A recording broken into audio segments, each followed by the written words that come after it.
Très bien. Quelqu'un doit appeler Chris Hansen maintenant parce que cette ville a un prédateur en liberté et son nom est Peter Pan. Et ouais, les boucliers de viande. Aujourd'hui, nous retournons dans le Pooniverse pour découvrir un autre personnage d'enfance entré dans le domaine public qui est devenu maléfique. Mais au lieu d'être un hybride humain-animal, Peter, c'est un peu comme si Art le clown avait eu un rejeton avec Michael Jackson. Et aucun petit garçon de la ville n'est plus en sécurité. J'espère que vous êtes prêts, parce que je suis ici pour vous expliquer les erreurs commises, ce que vous devriez faire, et comment battre Pete Diddy dans Peter Pan, le cauchemar de Neverland. Cet enfant est sur le point d'apprendre le vrai sens de l'expression « inconnu égale danger ». Il y a de nombreuses années, un jeune garçon nommé James décide de se rendre au cirque avec sa mère. Tout le monde semble s'amuser, mais c'est alors que ce monstre de mime entre en scène et tend un ballon à l'enfant après l'avoir repéré dans la foule.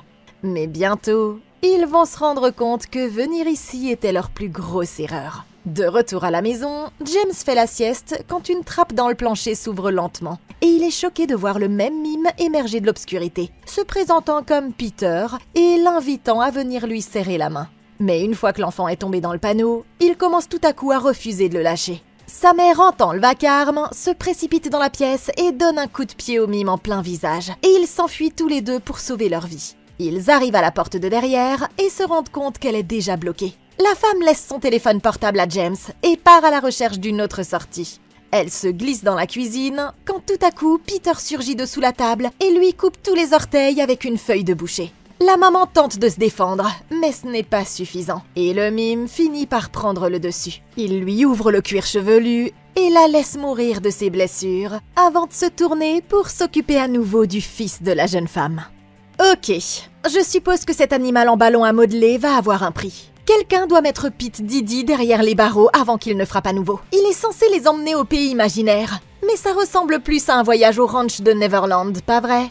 C'est pourquoi la mère de ce gamin avait tout à fait raison de vouloir botter le cul de Peter. Mais le seul problème, c'est que sa stratégie aurait bien besoin d'être un peu remaniée. Tout d'abord, comment ce sale type a-t-il pu entrer dans leur sous-sol ? À moins qu'il n'ait physiquement cassé la vitre, il n'a pu entrer que si une des portes ou des fenêtres n'était pas verrouillée. Et c'est une façon plutôt dangereuse de vivre quand on sait déjà que quelqu'un a kidnappé des petits garçons dans toute la ville. Du coup, à cause de ça, la mère de James aurait dû avoir de sérieuses discussions avec lui sur le danger que représentent les inconnus. Il s'est naturellement méfié quand un mime à l'air crasseux a surgi du plancher. Mais maman n'a manifestement pas assez bien fait passer le message, s'il a pu convaincre James de s'approcher si vite. Maintenant, lorsque maman est entrée en scène, il est assez compréhensible que sa première réaction ait été d'éloigner son fils. Mais il y avait en fait une meilleure option. À ce moment-là, elle avait l'occasion parfaite de sauter par-dessus le garçon et d'atterrir sur la trappe, comme une charge au sol de Mario, brisant peut-être la nuque de Peter d'un seul coup dévastateur. En tout cas, ça le ferait réfléchir à 2 fois avant de passer la tête par une quelconque trappe. Mais on ne va pas s'arrêter là. Oh que non! Avant de s'enfuir, la mère aurait dû actionner le verrou de la trappe, puis tirer un meuble lourd par-dessus. Ça aurait empêché Peter de passer, et ça leur aurait donné plus de temps pour trouver une issue ou se barricader dans une autre pièce. Dès qu'ils ont commencé à courir, elle aurait dû immédiatement téléphoner à la police. Chaque seconde compte ici, parce que dans leur quartier, qui est inspiré de la véritable région de la forêt d'Ashdown en Angleterre, il peut s'écouler jusqu'à 15 minutes avant que la police ne puisse arriver, même en cas d'urgence réelle. C'est aussi terrible que ça. Se séparer de son enfant a été une autre énorme erreur, parce que le laisser seul ne fait que le rendre plus vulnérable. S'il était resté avec sa mère, il aurait eu le temps de s'échapper par la porte de la cuisine et de courir chercher de l'aide pendant qu'elle se battait avec Peter. Mais on dirait maintenant qu'il sera le prochain à figurer sur une affiche de disparition. 15 ans plus tard, cette fille Wendy accompagne son petit frère Michael à l'école quand elle se rend compte qu'elle a oublié son anniversaire. Elle s'excuse et lui propose d'aller manger une glace plus tard. Mais c'est pas pour ça qu'il est si silencieux. Il est frustré parce qu'il sait qu'elle envisage de partir à Londres avec son petit ami. Mais elle lui promet qu'elle sera toujours là pour lui, quoi que la vie leur réserve. Arrivée à l'école, Wendy dit à son frère qu'elle viendra le chercher plus tard. Et il se précipite à l'intérieur avec son meilleur ami Joey. Mais il ne se doute pas qu'il est sur le point de vivre le pire anniversaire de sa vie. Pendant ce temps, dans un bâtiment abandonné quelque part à proximité, Peter est occupé à se raser la moitié encore en bon état de son visage pour ne pas avoir l'air d'un adulte, tandis qu'un mystérieux personnage avec de longs cheveux gras et des cicatrices sur tout le corps chante devant le miroir. Et il annonce que c'est l'heure de passer à une nouvelle collecte. Ils sortent à l'extérieur, montent tous les deux dans leur camionnette rouge recouverte de peinture enfantine inquiétante et partent en direction de la ville à la recherche de leur prochaine victime innocente. Tout d'abord, ils ont besoin de matériel. Alors Peter s'arrête dans le magasin d'articles de fête de la ville pour améliorer son costume. Le caissier le remarque et tente de lui faire comprendre que le magasin est fermé. Mais il décide de se mettre au travail, ignorant complètement ce que lui dit le caissier. Il se rend à l'arrière et trouve un masque effrayant pour dissimuler les cicatrices sur son visage. Mais c'est alors que le caissier vient le mettre à la porte. Il se retrouve nez à nez avec lui au moment où il tente de sortir du magasin sans payer. Peter s'arrête net, se retourne brusquement et poignarde l'homme en plein dans le cou, le frappant encore et encore jusqu'à ce qu'il en ait assez, avant de le laisser mourir là et de passer à sa prochaine cible.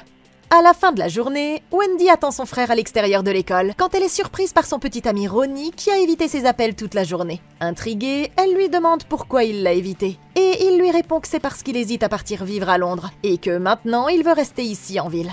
Le problème, c'est qu'ils sont tellement distraits qu'ils ne remarquent pas que Michael rentre tout seul en direction de la maison et que l'effrayante camionnette rouge se met immédiatement à le suivre. Après avoir accidentellement raté sa sœur sur le parking, le garçon décide de prendre son vélo et de rentrer chez lui tout seul. Mais la vérité, c'est qu'il n'est pas vraiment seul. Il emprunte le sentier tellement vite qu'il ne remarque pas un câble tendu en travers du chemin juste devant lui. Tout à coup, il s'y heurte de plein fouet, ce qui l'envoie par-dessus le guidon et le projette dans un buisson. Quand il se relève, il remarque la camionnette rouge cachée derrière les arbres et commence à reculer lentement. Mais c'est alors que Peter apparaît juste derrière lui, expliquant au garçon qu'il doit l'emmener quelque part. Terrifié, le garçon essaie de se défendre, mais Peter le domine facilement et l'entraîne jusqu'à la camionnette, le forçant à monter à l'intérieur avant même que qui que ce soit ne s'aperçoive de son absence. Ok. Waouh, je vous jure, les gens de cette ville ont sans doute les pires compétences de survie que j'ai jamais vues. Peter vient d'ajouter 2 nouvelles victimes à son palmarès, avec la même facilité que LeBron menant son équipe en finale. Et s'il continue comme ça, il ne faudra pas longtemps avant qu'il n'y ait plus personne de moins de 40 ans dans cette ville. Maintenant, le fait est qu'il est peut-être effrayant comme l'enfer, mais je rappelle que c'est juste un gars normal. Et tant que vous gardez ça à l'esprit, vos options pour le battre seront pratiquement illimitées. Commençons par Lee, le caissier. Fait amusant, il s'agit en fait d'Eddie McKenzie, qui jouait le rôle de Porcinet dans Blood and Honey partie 2. Vous savez, dans des circonstances normales, il pourrait considérer que Peter n'est qu'un client agaçant de plus qui ne sait pas lire le panneau « On est fermé ». Mais n'oubliez pas que dans le monde brutal et souvent dangereux de la vente au détail, on ne sait jamais à quel genre de cinglé on peut être confronté. C'est pourquoi les employés sont entraînés à éviter les confrontations physiques à tout prix. Peter est peut-être prêt à sacrifier sa vie pour un masque en plastique à 10 $, mais toi, tu avais encore la vie devant toi, mon grand. C'est pourquoi, au lieu de faire ça, j'aurais gardé un œil sur ce type grâce aux caméras de sécurité ou aux écrans afin d'obtenir des détails clés sur son apparence, puis je l'aurais signalé à la police après qu'il aurait quitté mon magasin. Bien sûr, je me serais aussi préparée avec une arme solide comme cette échelle pliante ou un spray au poivre, juste au cas où il s'en serait pris à moi. Et j'aurais même été prête à abandonner le navire en une fraction de seconde si c'était nécessaire. Maintenant, en ce qui concerne Michael, il a peut-être été maîtrisé par un adulte, mais sa lutte a été tout aussi ridicule. Personnellement, j'en veux aux enseignants de ne pas avoir appelé l'armée pour qu'elle détruise cette camionnette au drone dès qu'elle s'est retrouvée à moins de 15 km d'une école. Mais quand les adultes de la ville ne sont pas capables de vous protéger, j'imagine qu'il vaut mieux se débrouiller tout seul. D'après le département de la justice américain, la plupart des enlèvements extrafamiliaux se produisent à moins de 400 mètres de l'école de l'enfant. Vous savez, près de 75% des enlèvements se produisent quand ils se promènent seuls. Et la majorité se produit entre 14 et 19 heures, c'est-à-dire lorsque les enfants sortent habituellement de l'école. D'un point de vue statistique, Michael était donc presque assuré d'être kidnappé. Et compte tenu de la fréquence des enlèvements dans cette ville, il aurait vraiment dû chercher plus attentivement la voiture de sa sœur avant de partir seul à l'arrache à travers la forêt. Donc, contrairement à Lee, il n'a pas eu la possibilité d'éviter le combat une fois que Peter s'est approché de lui. Et il a été maîtrisé par un adversaire beaucoup plus grand et beaucoup plus fort. Mais ça ne veut pas dire qu'il devait abandonner purement et simplement. Au lieu de frapper maladroitement Peter avec la force d'un chihuahua de 17 ans, il aurait dû utiliser une arme puissante qu'il avait déjà à sa disposition, à savoir son casque rose girly. Les casques sont conçus pour protéger votre tête contre les traumatismes crâniens. Mais si vous saisissez la jugulaire et le balancez comme une massue, je vous garantis qu'ils peuvent être utilisés à des fins exactement opposées. Un bon coup sur le crâne aurait pu faire tomber Peter, et ça aurait donné à Michael l'occasion de reprendre son vélo et de pédaler jusqu'à l'école où il aurait pu obtenir de l'aide. La nuit commence maintenant à tomber, et Wendy s'inquiète de ne pas voir son frère arriver. Quand elle vérifie à l'intérieur, la prof dit qu'il n'est pas resté plus tard après la classe, ce qui veut dire qu'il aurait dû être à la maison depuis des heures déjà. Et aussi terrifiant que ça puisse paraître, la réalité qu'il a disparu s'impose rapidement. Les ravisseurs ramènent le garçon à leur cachette dans le bâtiment abandonné et ils l'enferment dans une pièce délabrée où de vieux jouets d'enfants traînent un peu partout.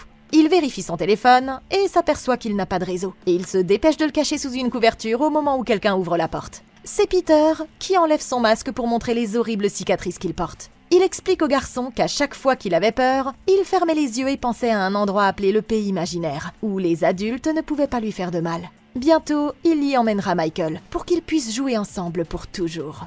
À la maison, sa famille est morte d'inquiétude parce qu'il n'est pas rentré de l'école. Et un officier de police leur montre les images de sécurité de la dernière fois qu'il a été vu. Leur mère est absolument furieuse contre Wendy, qui a laissé son frère disparaître alors qu'elle était censée le surveiller. À ce moment-là, un mystérieux appel téléphonique leur révèle la terrifiante vérité. Quand elles décrochent, elles n'entendent qu'une musique de cirque inquiétante à l'autre bout du fil. Mais ensuite, Peter leur annonce de façon sinistre qu'il va emmener le petit garçon au pays imaginaire. La mère prend les clés de la voiture et sort en trompe de la maison pour aller le chercher, laissant Wendy plantée là, trop horrifiée pour bouger. Plus tard dans la nuit, Michael reste éveillé dans son lit, se demandant comment il va pouvoir retourner chez lui. Quand il entend la porte s'ouvrir lentement en grinçant et Peter entrer dans la chambre. Il dit qu'il n'a pas pu trouver le sommeil et dit à l'enfant qu'il veut jouer à Marco Polo, comptant jusqu'à 10 d'une voix terrifiante tout en cherchant un endroit où se cacher. Le garçon se dit qu'il est plus sûr de jouer le jeu, alors il sort prudemment du lit et le suit dans le couloir où il entend l'homme l'appeler de quelque part dans l'obscurité. Inquiet, il marche prudemment jusqu'à l'autre bout du couloir. Mais maintenant, il ne peut même plus dire d'où vient la voix de l'homme, ce qui l'oblige à se réfugier dans une autre pièce remplie de mannequins effrayants.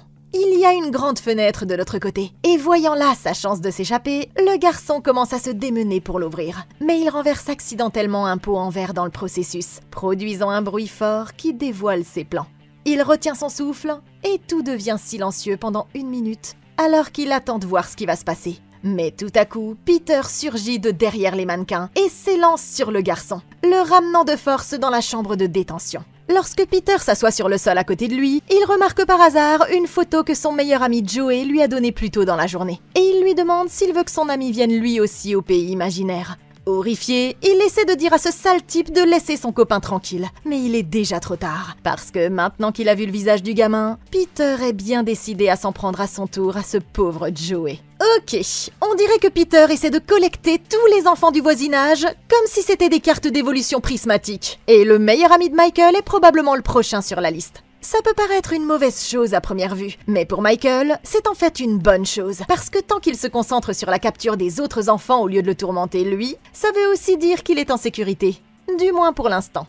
Maintenant, quand ils l'ont amené ici, Peter a oublié de lui prendre son téléphone, et c'était une énorme erreur. Michael a tout de suite remarqué qu'il n'avait pas de réseau, mais ça ne veut pas dire que son téléphone est inutile. S'il s'agit d'un modèle assez récent, il peut envoyer un signal de détresse sans aucun réseau ni Wi-Fi, grâce à son système de connexion directe au service d'urgence par satellite.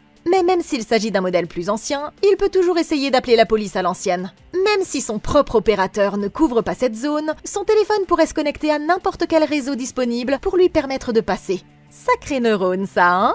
Je dirais donc que ça vaut le coup d'essayer. Je préparerai aussi des SMS pour sa sœur, sa mère, son frère ou toute autre personne susceptible de pouvoir l'aider. Parce qu'en se déplaçant dans la maison, il pourrait capter une zone de réception. Il lui suffirait alors d'envoyer un seul message pour que les secours débarquent immédiatement. Maintenant, grâce à son petit canular téléphonique à maman, nous avons aussi appris que la cachette de Peter dispose d'une ligne fixe. Et j'adore ce genre de ligne, c'est génial!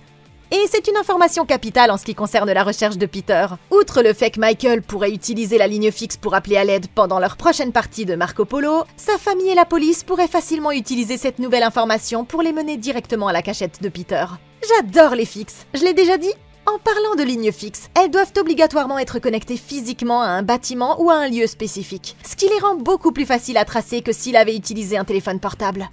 Au moment où je vous parle, la police pourrait contacter l'opérateur téléphonique de la famille et lui demander de lui fournir le relevé des appels entrants. Ça leur permettrait de voir l'heure, la date et le numéro de téléphone de tous les appels entrants récents. Une fois le numéro obtenu, ils pourront remonter jusqu'à l'adresse physique enregistrée pour cette ligne fixe, ou tracer les registres de câblage de la compagnie de téléphone jusqu'à l'endroit exact où cette ligne se termine. Ce qui les mènera directement à la localisation de Peter en utilisant sa propre arrogance contre lui. Et au passage, qui appelle-t-il avec cette ligne fixe? Il appelle quel genre de numéro en 0800, hein? Pour quelle raison a-t-il encore ce genre de truc en fait? Quoi qu'il en soit, s'ils agissent rapidement, ils pourront être sur sa piste en moins d'1 heure, ce qui leur donnera une chance de l'arrêter avant qu'il ne se déplace ou qu'il ne frappe à nouveau. Le lendemain matin, Wendy demande du renfort à Mel, la sœur aînée de Joey, et tous les trois décident de partir à la recherche de son frère. Après avoir fait quelques recherches, elle a trouvé quelqu'un dans la ville voisine d'Ashdown qui a vécu la même chose, et ils se rendent donc chez lui pour voir s'il peut leur donner des détails. Arrivés à l'adresse, ils sont accueillis par un vieil homme qui leur explique que la ville était autrefois un endroit sûr, mais seulement jusqu'à ce que son fils Timmy soit enlevé il y a de nombreuses années. Un jour, ils ont laissé le petit garçon se rendre seul chez un copain pour jouer. Mais plusieurs heures plus tard, quand il n'est pas rentré à la maison, ils ont découvert qu'il n'était en fait jamais arrivé jusqu'à la maison de son copain. Et c'est là qu'ils ont eu un appel téléphonique les informant de ce qui s'était réellement passé. L'homme les emmène dans la chambre de Timmy. Ils apprennent que son fils avait identifié la fille, et ils découvrent des ailes de fée et une trousse de médecin sur le lit dans l'état où il les avait laissées. Bien que l'homme n'ait toujours pas abandonné, il sait qu'il ne reverra probablement jamais Timmy, mais il espère qu'ils pourront au moins retrouver son frère avant qu'il ne soit trop tard. Alors qu'une nouvelle journée d'école s'achève, les garçons se précipitent à l'extérieur et montent dans leur bus, impatients de rentrer chez eux et de profiter du reste de l'après-midi. Ils arrivent à la sortie de la ville quand ils sont arrêtés par la camionnette de Peter qui bloque la route, et le chauffeur du bus sort pour voir s'il a besoin d'aide. S'approchant de lui sans voir le danger, le chauffeur commence à reculer quand il y regarde de plus près, réalisant qu'il porte un masque et qu'il a un comportement suspect. Mais Peter cache un couteau dans son dos et s'approche, le distrayant ainsi jusqu'à ce qu'il parvienne à réduire la distance. Tout à coup, il sort le couteau et le plante directement dans la mâchoire du gars, le laissant tomber sur la route alors qu'il monte dans le bus et demande aux garçons s'ils veulent aller au pays imaginaire eux aussi. Pendant que Peter est absent, Michael est toujours coincé dans la chambre, quand quelqu'un d'autre ouvre la porte. C'est la mystérieuse personne de tout à l'heure, et au moment où elle se penche pour ramasser des débris de verre, Michael remarque de profondes cicatrices qui couvrent chaque centimètre de ses bras. C'est le sort qui a été réservé au petit Timmy porté disparu, qui s'appelle maintenant Clochette et qui depuis des années partage le quotidien de Peter en tant que compagne à qui on a fait subir un lavage de cerveau. Quand il s'enquiert de l'atout de Clochette, elle lui explique qu'il se rapproche du pays imaginaire et que Peter est donc pressé de rassembler le plus grand nombre possible de petits garçons. Face à lui, Michael fait remarquer que Clochette n'est en fait qu'une prisonnière. Et bien qu'il soit clair qu'elle est en conflit au plus profond d'elle-même, l'illusion est encore si forte qu'elle n'arrive pas à voir la vérité en face. Clochette le rassure en lui disant que Peter sait ce qui est le mieux et qu'il n'y a rien à craindre. Mais alors qu'elle s'apprête à partir, l'enfant la supplie de le laisser retourner auprès de sa famille, ce qui la fait sortir précipitamment de la pièce, sans reconnaître que ce qu'elle est en train de faire est mal. Ok, je suppose que nous venons d'avoir un aperçu de l'avenir de Michael s'il devait rester ici. Et malheureusement, celui-ci ne semble pas très brillant. Cela dit, la fée Clochette pourrait l'aider à s'échapper s'il utilise son état psychologique fragile à son profit. Quand Clochette a quitté la pièce, il a pu voir qu'elle était clairement en conflit sur ce qu'elle est en train de faire, ce qui veut dire qu'elle a encore au moins un soupçon de la notion du bien et du mal. Le problème, c'est que Peter lui a tellement lavé le cerveau qu'elle a peur de faire quoi que ce soit pour l'arrêter, même si elle sait qu'il lui fait du mal.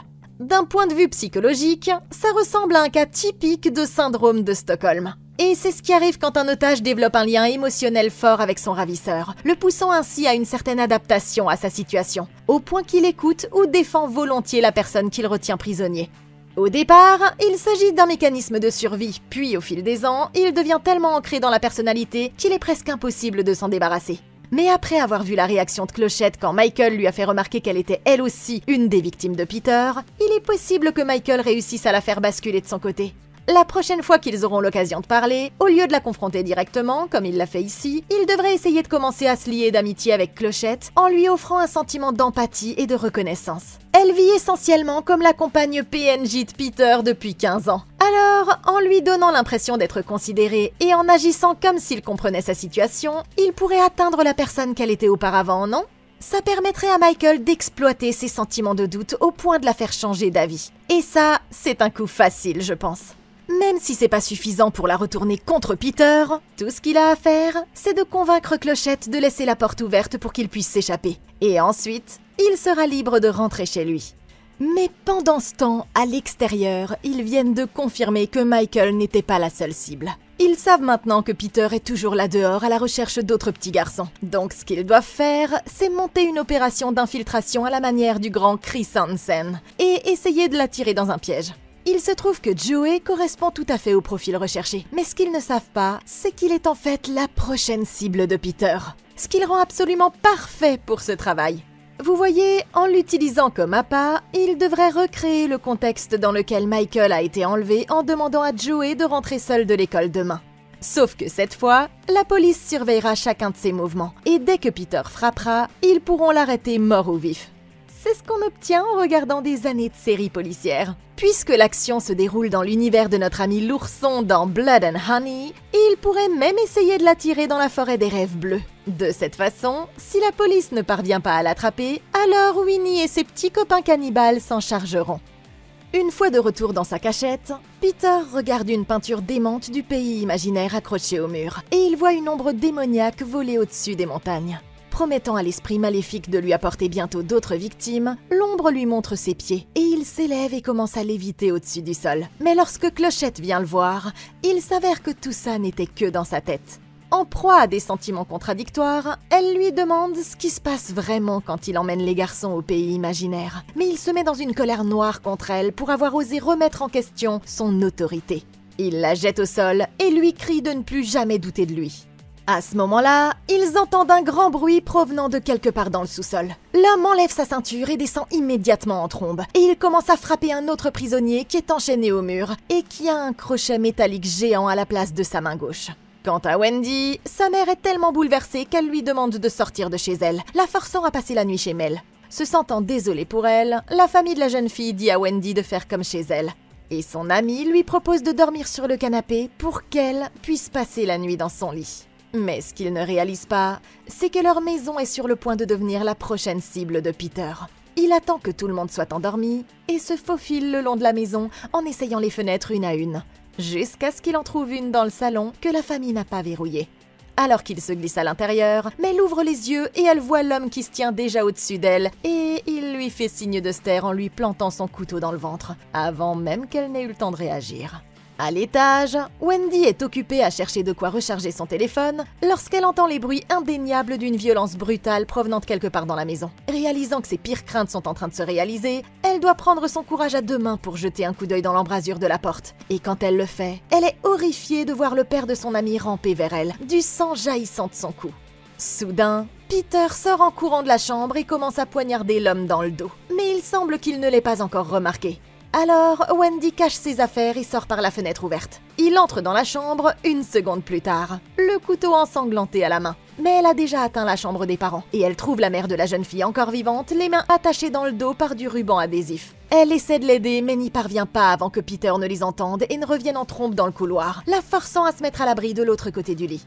Il s'empare de la mère de la jeune fille et la cloue au sol avant de lui enfoncer un sac en plastique sur la tête et de le scotcher autour de son cou pour qu'elle ne puisse plus respirer. Puis, il reste en retrait pour regarder la mère s'étouffer lentement jusqu'à la mort.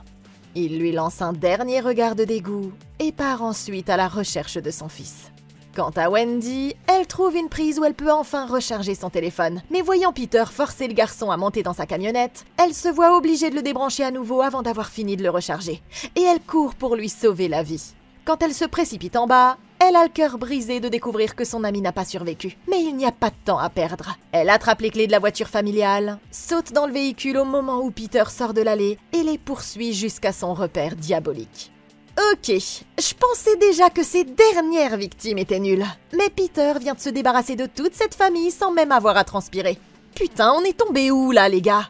Un gamin de 11 ans qui perd le combat après s'être fait avoir par un sale type dans les bois, c'est une chose. Mais le laisser exécuter un killstreak et larguer un nuke sur votre domicile personnel, c'est franchement gênant. Surtout quand vous saviez déjà qu'il était à la recherche d'autres petits garçons à jeter dans sa camionnette. C'est donc à la fois à Wendy et à la famille de Joey que je m'adresse quand je dis que vous avez tous merde. Bon, il y a une chose que je peux vous pardonner, c'est que vous ne saviez pas que Joey serait la prochaine victime. Mais c'est loin d'être une excuse pour ce qui s'est passé. Je sais pas si vous avez oublié, mais la raison pour laquelle Wendy dormait ici, c'est parce qu'il y a un kidnappeur dérangé qui fait le tour de la ville pour voler des petits-enfants. Alors peut-être qu'avant d'aller au lit, vous auriez d'abord pu vous assurer que vos putains de fenêtres étaient bien fermées. Honnêtement, je sais même pas comment on peut réussir à dormir dans un moment pareil. À la minute où j'aurais entendu la nouvelle de l'attaque du bus scolaire, j'aurais barricadé les fenêtres et je me serais tenue sur la pelouse avec un fusil à la main toute la nuit en attendant que cette camionnette de cinglés déboule dans mon allée. Non seulement vous lui avez laissé un moyen facile d'entrer, mais vous vous êtes tous répartis dans différentes pièces de la maison pour faciliter au maximum votre mise à mort à tour de rôle. Et c'est la raison pour laquelle la pauvre Mel n'a même pas eu l'occasion de se défendre avant de mourir d'une mort atroce. Je veux dire, je me sens mal pour elle. Mais en ce qui concerne sa mère, elle avait toutes les chances de s'en sortir vivante. Parce que clairement, tout ce que tu avais à faire, maman, c'était de fermer cette fichue porte pour gagner du temps. Et ensuite, vous auriez eu toutes les deux la possibilité de vous battre un jour de plus.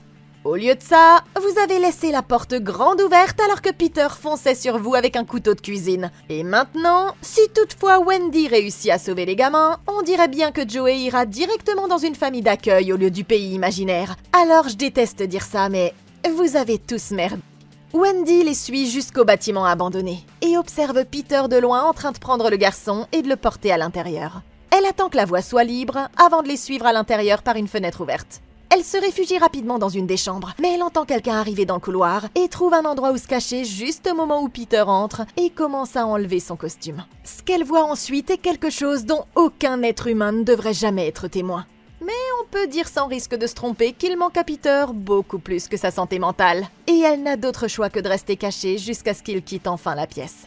Quelque part à proximité, Michael attend toujours que les secours arrivent. Mais c'est Peter qui débarque avec son meilleur ami, souriant au garçon et disant qu'il est bientôt l'heure pour eux de partir. Et il demande qui veut être le premier. Il nous fait un petit plouf plouf plouf jusqu'à ce qu'il s'arrête finalement sur Joey. Et il entraîne le gagnant hors de la chambre, tandis que son assistante la fée plaque Michael sur le matelas. Sa sœur arrive dans la cuisine et trouve enfin une prise de courant pour brancher son téléphone, au moment où Peter et le garçon passent en courant. Elle a juste besoin d'1 minute pour le recharger avant de pouvoir appeler qui que ce soit, mais elle n'a pas le temps d'attendre. Et son seul choix est d'attraper un couteau et de commencer à les suivre plus profondément dans la maison. Elle finit par arriver devant la chambre où son frère est détenu. Elle reconnaît l'antivol de son vélo sur la porte et se souvient que le code d'accès correspond à sa date d'anniversaire. Le code fonctionne.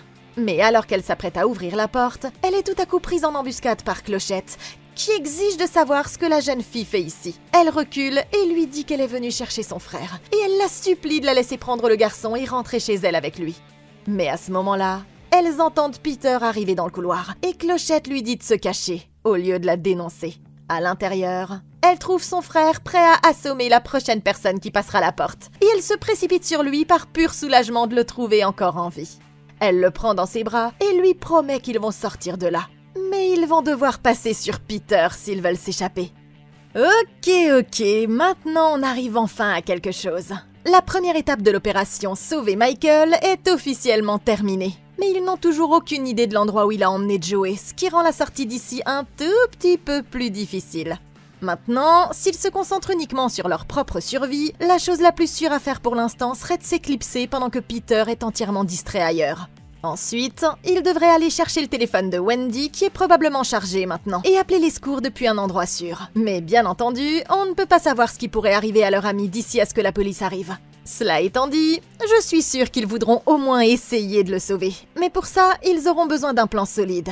D'abord, ils devraient rester ensemble et se diriger vers la cuisine. Parce que peu importe ce qu'ils font ensuite, ils doivent téléphoner à la police aussi vite qu'il est humainement possible de le faire. Je veux dire, n'oubliez pas que le téléphone fixe de Peter, qui est trop cool, vous devriez vraiment en avoir un, est peut-être encore branché quelque part. Donc même si son téléphone n'est pas chargé, ils peuvent toujours utiliser le téléphone de la maison pour appeler à l'aide, ou commander une pizza, ou appeler son mec, ou organiser un rendez-vous avec une pote.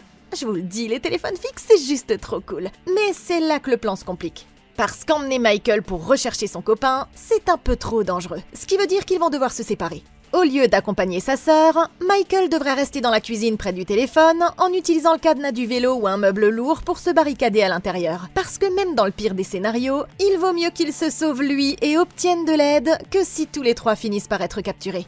Pour ce qui est de Wendy, elle a le couteau pour se protéger. Mais nous avons déjà vu que Peter peut encaisser sans trop de problème un paquet de coups de couteau dans le dos. Donc j'irai voir dans la cuisine s'il y a des améliorations à apporter à son équipement avant de continuer. Par exemple, une poêle à frire classique offrirait plus de portée, de défense et de potentiel d'assaut. Alors, j'en prendrai une aussi. Et j'essaierai de garder l'élément de surprise aussi longtemps que possible. Peter retourne dans la cuisine et se rend compte que quelque chose ne va pas avec Clochette. Quand tout à coup, le téléphone de la jeune fille revient à la vie et il récupère toutes les notifications des messages qu'elle a manqués. Et ça prouve qu'il y a quelqu'un d'autre dans la maison.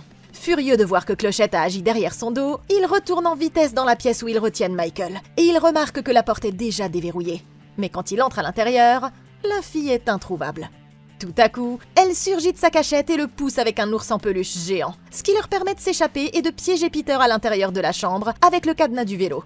Ils courent vers la porte la plus proche et sont rapidement interceptés par la fée Clochette qui pousse Wendy contre le mur avec un couteau. Mais quand la jeune fille se rend compte que Clochette est en fait le petit Timmy, elle parvient à le convaincre d'abandonner en lui rappelant qu'il a été lui aussi une des petites victimes de Peter. Réalisant qu'elle avait tort, Clochette lui dit de se cacher et ils se séparent juste au moment où Peter franchit enfin la porte. Du coup, Michael saisit le couteau et court vers la cuisine, tandis que sa sœur fait brusquement un tour sur elle-même et descend vers le sous-sol. Alors que Peter fouille la maison, le garçon se cache rapidement sous la table de la cuisine et il trouve le téléphone de sa sœur suspendu au chargeur. Il s'en empare au moment même où Clochette entre dans la pièce. Il parvient à appeler les secours, mais ne peut rien dire, sinon il révélerait sa cachette. Un instant plus tard, ces deux horribles personnages commencent à étaler leur linge sale, et le régulateur et Michael se voient contraints de rester là à écouter toute cette conversation embarrassante. Avec le tueur à quelques centimètres de lui seulement, le gamin tremble de peur, sachant pertinemment qu'il risque d'être pris à tout moment, mais qu'il ne peut absolument rien y faire. Pendant ce temps au sous-sol, Wendy remarque que les murs sont couverts de traces de griffures ensanglantées. Elle découvre une pièce au centre de laquelle se trouve un cercueil en bois. Là, tout seul. En ouvrant le couvercle, elle trouve Joey enfermé à l'intérieur et elle est soulagée qu'il soit toujours en vie. À présent, tout ce qu'il leur reste à faire, c'est de retrouver son frère et de sortir de cet endroit. Mais Peter ne les laissera pas partir sans broncher. À l'étage, Peter décide finalement qu'il en a assez que Clochette interfère avec ses plans. Alors il la balance sur la table, lui casse un de ses bras en deux au niveau du coude, avant de la jeter sur le sol de la cuisine. Il descend lui aussi, attrape son autre bras et lui fait la même chose, le tordant jusqu'à ce que les os se brisent complètement. Mais Peter ne fait que commencer. Il attrape ensuite une feuille de boucher et commence à découper ses bras jusqu'à ce qu'il ne reste plus que 2 moignons sanguinolents. Ok, bon, on dirait que Clochette vient de se faire griller, mais je suppose que c'est ce qu'on récolte pour avoir aidé un type à accomplir ses sales besognes pendant les 15 dernières années. Maintenant, c'est pas vraiment la position idéale pour Wendy et les garçons. Après tout, Clochette aurait pu être une alliée potentielle, ou au moins un bouclier utile. Mais maintenant qu'elle est morte et que Peter est encore plus énervé, toute sa colère d'enfant va se concentrer directement sur eux. En revanche, du côté positif, on va voir que Wendy est sur le point de prendre une décision incroyablement intelligente. Elle va trouver un endroit qui permettra à Joey de s'échapper, et elle va l'envoyer chercher de l'aide. Non seulement ça signifie qu'ils pourront être sauvés, si tant est qu'ils puissent tenir le coup jusque-là, mais enlever un enfant de l'équation rend les choses beaucoup plus simples en termes de gestion des risques, parce que maintenant, c'est seulement au sujet de son frère qu'elle doit encore s'inquiéter. Clochette est peut-être hors jeu, mais l'autre prisonnier est sur le point de se montrer. Et une fois que Wendy se rendra compte qu'il est en bas, ça lui donnera une opportunité hyper intéressante. Si on se base sur le fait que Peter garde Crochet enchaîné dans son donjon, on peut supposer que ces deux-là ne sont probablement pas en très bons termes. Peter ne sait pas encore qu'elle a sauvé Joey, alors il va probablement se précipiter en bas sans y réfléchir à 2 fois si Wendy commence à faire suffisamment de bruit. Ensuite, elle pourra le frapper à la tête avec la lanterne qu'elle a en main, le repousser vers Crochet pendant qu'il sera étourdi, et pendant que ces deux-là s'affronteront, elle pourra courir à l'étage, fermer la porte derrière elle pour que Peter se retrouve coincé au sous-sol, et se tirer d'ici avec son petit frère avant qu'il n'ait une nouvelle chance de pouvoir les arrêter. Pendant que Peter est distrait, Wendy trouve une fenêtre cassée et arrache les planches qui la recouvrent. C'est l'occasion rêvée pour Joey de s'enfuir, et après l'avoir aidé à passer à travers, elle dit au garçon d'aller chercher un adulte aussi vite que possible. Quand elle regarde vers le bas, elle trouve une photo du petit James datant d'il y a 15 ans posée sur le sol. Et tout à coup, il s'élance vers elle en sortant de l'obscurité, transformé en un autre des horribles amis de Peter. Peter l'entend crier et se précipite vers la cave. Mais c'est alors que Michael tend le bras et lui donne un coup de couteau dans la jambe, puis un coup de pied au visage avant de courir pour aller protéger sa sœur aînée. Au lieu de l'attaquer, la goule qui s'appelait James autrefois recule jusqu'à l'autre côté de la pièce et il supplie la jeune fille de l'aider à s'échapper. Elle n'a pas le temps de le sauver, mais réalisant qu'il ne veut pas lui faire de mal, elle lui promet de lui envoyer de l'aide, avant de remonter pour aller chercher son frère. Elle ne va pas bien loin avant de tomber dans une embuscade tendue par Peter, et il la plaque contre le mur et commence à l'entraîner pour la tuer. Wendy lutte pour sa vie. Elle tend la main pour essayer de lui arracher les yeux, mais il lui mord la main et lui arrache 2 doigts, façon Ethan Winters, ce qui la laisse brutalement blessée. Mais elle le repousse encore et se débat pour s'enfuir.